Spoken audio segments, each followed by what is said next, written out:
Welcome to Luca is a Billionaire, where the only thing I invest in is your answers. You start by confirming the exact Google account that holds your Google Pay data. This matters because deletion is account-specific. Once done, back up any receipts or transaction screenshots you want to keep.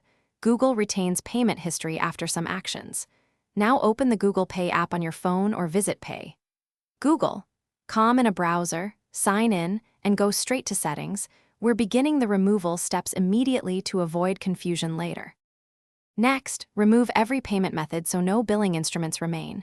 Go to Payments and Accounts or Payment Methods and view the list.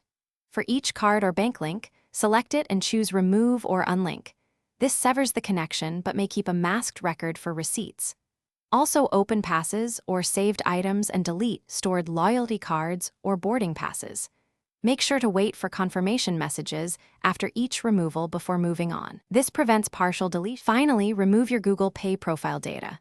Go to Settings, then Account or Google Pay Profile and choose Delete Profile or Delete Google Pay Data. Follow prompts and confirm.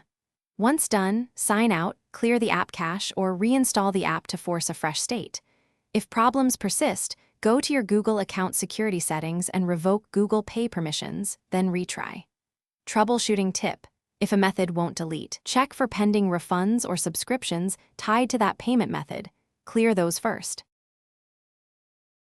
Thanks for watching and please subscribe. It's the best investment you'll ever make.